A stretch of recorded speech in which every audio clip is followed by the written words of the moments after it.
Hi everyone, my name is Jazzy Janjua and this is my final project for Psych 357, Adulthood and Aging. My topic is how feelings of success change across a lifespan. Through 2 in-depth interviews with my family members, I explored how definitions of success, resilience, and purpose evolve as we grow older.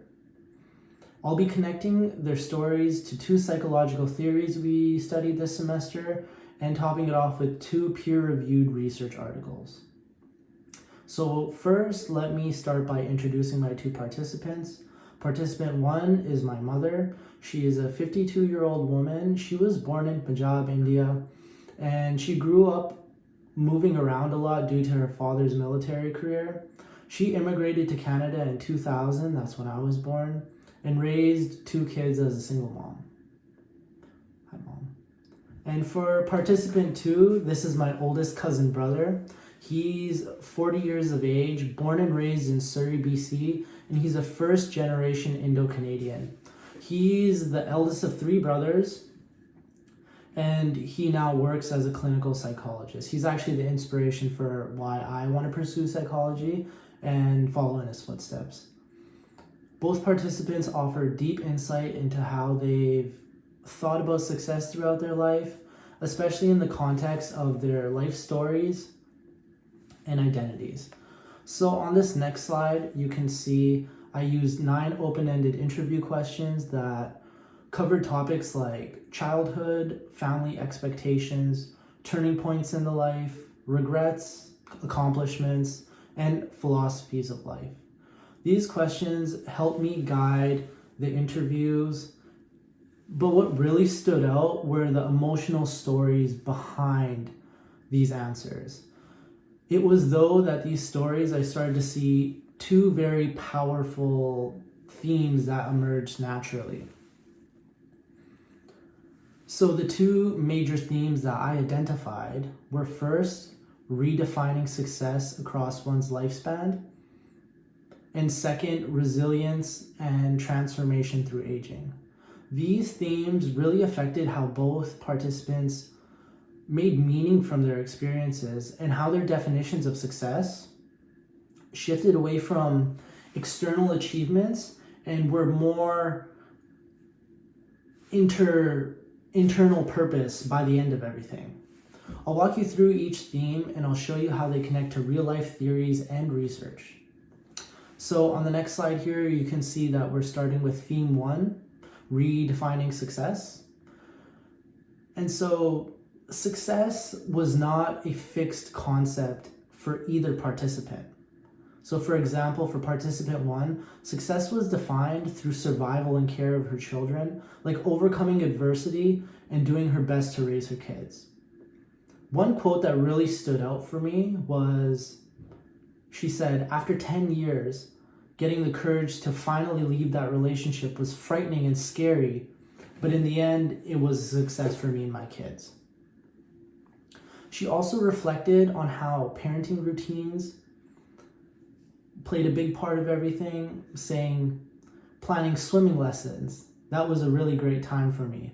I felt more organized as a mother. And for participant 2, success meant making a meaningful impact through his work and fatherhood. A quote that he said was, helping others find light in dark times is something I don't take for granted. It's powerful. I really felt that.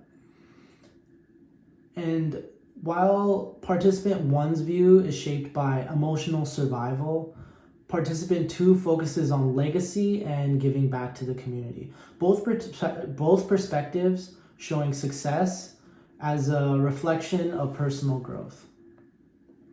So how we link this first theme to something that we learned in class was the Erikson's theory of developmental stages. This theme connects clearly with the psychosocial theory because it suggests that later in life, people face the crisis of ego integration versus despair, where they reflect on whether their life was meaningful or not. For participant 1, that reflection is ongoing. Despite regrets that she has, she finds value in the strength it took to survive, the strength it really took to leave a bad place and do something better externally for her kids, even though internally if she was really going through it.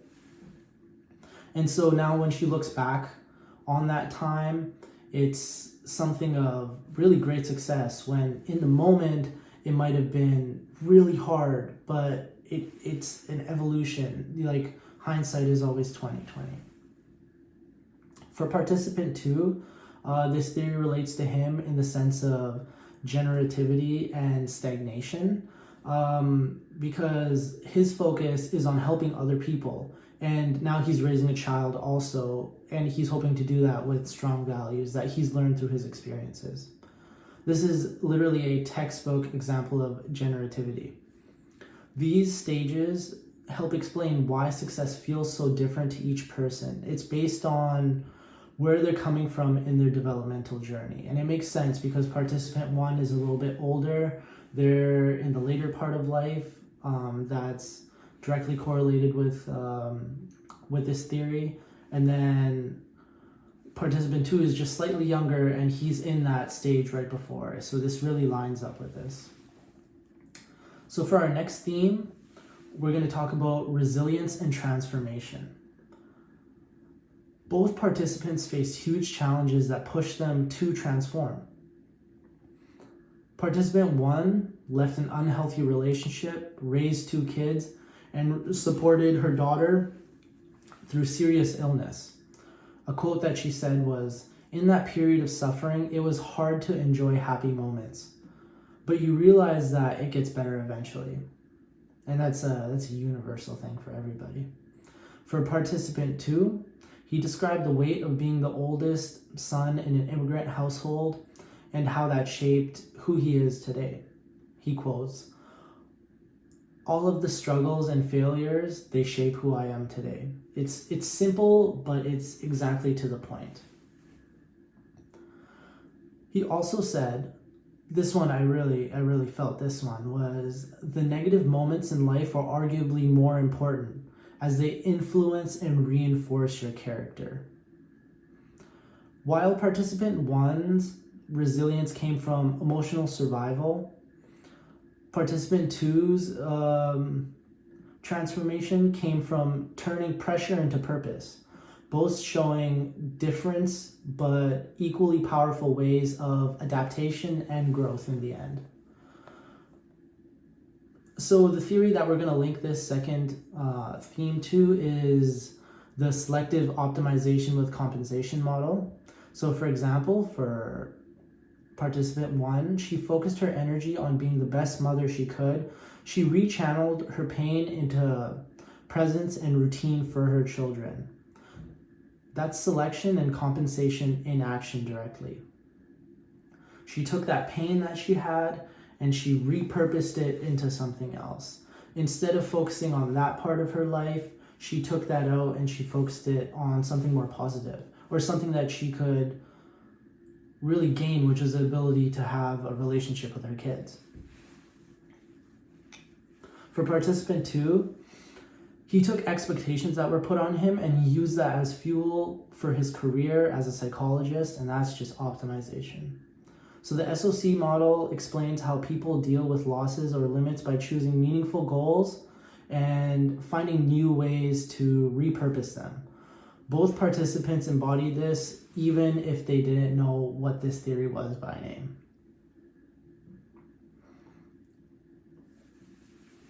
So what we're going to kind of take a look at here is we've kind of gone over some quotes. We've gone over themes and theories.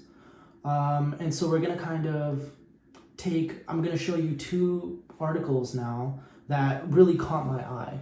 So for example, for theme 1, we were talking about how we can redefine success over time. And I was kind of saying earlier how earlier on in your life, you might, as a young man, for example, we might think about money, cars is what's important. like external factors and gratification. But as we grow older, I wanted to see what were the true links to higher health in later stages of life, and seeing what is actually most optimal for health and what leads to like just a general satisfaction later on.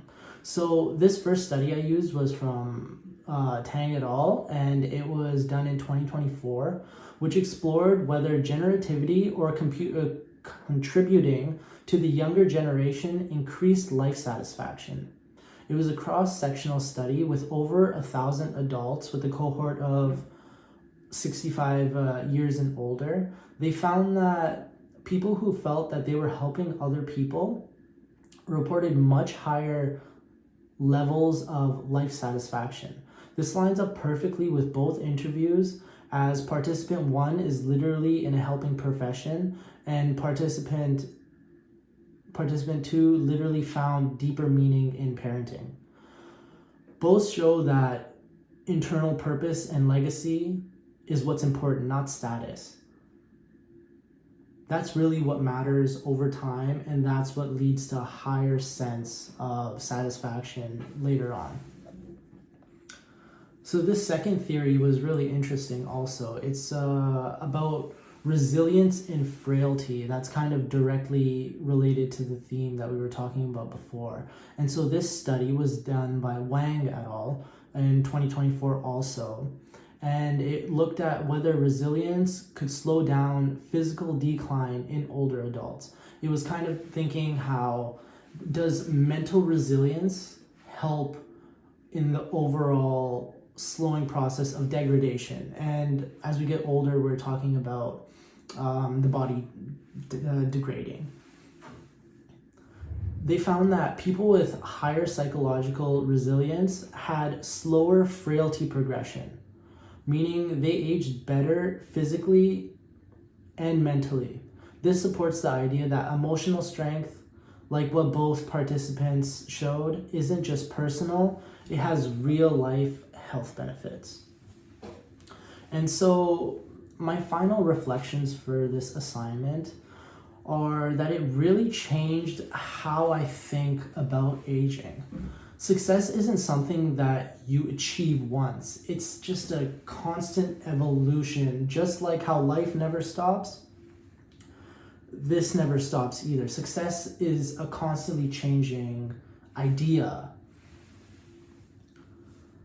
This assignment helped me connect deeply with the people I love, and I learned about their struggles, their regrets, their resilience, things that maybe don't come up as often in just regular talk.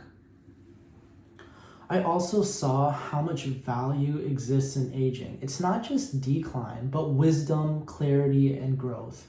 Honestly, I don't think I would have ever had these conversations if it wasn't for this class. And for that, I am truly grateful. Thank you, Professor. So thank you so much for listening. I hope these stories and themes resonated with you in some sort of way. And I just want to leave you with this. Aging isn't one path. It's different for everybody. But purpose and resilience, that's what seems to matter across the board. Thank you. Yes, we're done.